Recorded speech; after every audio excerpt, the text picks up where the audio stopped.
Mm. It really demands we slow down a bit. He just states it, plain and simple. I'm so sick of my depression. Ooh, yeah. This isn't someone basking in the glory of making millions. He's fighting this fundamental internal war. And clearly, the external success, the money, it hasn't solved that war.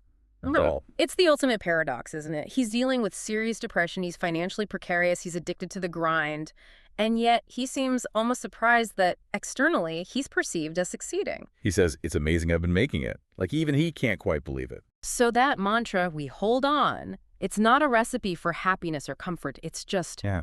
it's the mechanism to keep functioning within a state of perpetual crisis. Which then leads to this really unexpected role he seems to take on, the role of the guide. Even though internally he's struggling so much. Right, he even mentions feeling uninspired himself. There's nothing I've been hearing makes me think of inspiration. He's generating his own energy, seemingly from nowhere. And yet, because he's speaking this raw truth from inside the struggle, other people start looking to him like an anchor. He says, people look to me like I'm the leader of the silence. Leader of the silence, what a phrase. Wasn't it? And guiding them to the promised land. Think about that pressure. He's supposed to be the guide, but he's battling bankruptcy and burnout himself. And the silence he's leading, it feels like it's the shared pain, right? The stuff people don't usually talk about. Exactly, the unarticulated struggle. And he feels the weight of that. He talks about the burden of trying to process it all, hearing everyone's stories. He says thinking about it is entirely too much for any man to take alone. Like it's an emotional debt he can't possibly repay. A crushing weight. And that realization that he's carrying not just his own stuff, but the weight of other struggles too. That seems to be what fuels the art. It's intense emotional labor. Which is why he then invites you, the listener, directly into it. So take a ride with me as I describe the struggle of society. He's saying, look, this isn't just my story, this is our story. That deep empathy, that shared struggle, it takes us right into the final section, really. The sheer resilience. The fighter.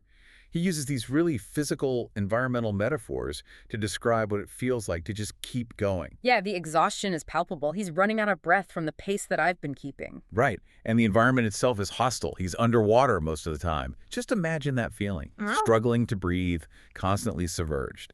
But the key part, even underwater, he's still believing. That's it, isn't it? That juxtaposition sums up the whole philosophy. Drowning, exhausted, but somehow still convinced, still holding on to something internally. And he wraps this whole idea up with that powerful fighter metaphor. Yeah, that's the ultimate image of persistence against, well, everything. It's a lot to keep a fighter down. Kick him while he's on the ground. Somehow they always get up to go and hold it down. It's not about avoiding the hits. It's not about getting help from the outside. It's about that innate response. Yeah. You get knocked down, you get back up. Period. It's unavoidable. That's the holding on, that refusal to stay down. That's the core of it, the undefeatable spirit. And he brings it right back to himself at the end, living proof that the mantra works despite all the chaos, all the pain we've just talked about. He fully admits the depth of the struggle. I've been beating more than most, I promise that. He acknowledges the cost. But here I am, standing tall as a man. And that's the victory right there. Standing tall. Regardless of the bank balance, regardless of the internal turmoil, that act of standing validates the whole messy, turbulent, high-risk journey. Yeah, it's a powerful closing statement. It really is. So, okay, if we try to wrap this up, synthesize this whole journey. These lyrics, they offer this really counterintuitive roadmap for navigating chaos, don't they? It basically says the only way through turbulence is, 1, ruthlessly accept that some losses are permanent, you can't get it back. Right. And 2, simultaneously, bet everything on your own vision. Maintain this almost unsustainable level of hustle. And that leaves us, I think, with a really critical final question, a provocation for you, the listener. If his definition of success making millions actually led to being broker than I started out, and if it coexists with profound depression, yet he's still seen, hailed even as a guide, as this leader of the silence.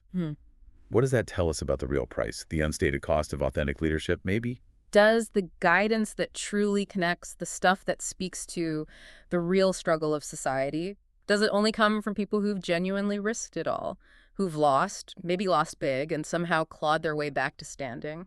Maybe. It's something to think about. What does it mean to be a leader of the silence in whatever field you're in? And is the truest strength maybe you found not in avoiding the fight, but just in that raw refusal to stay down? Something to definitely mull over.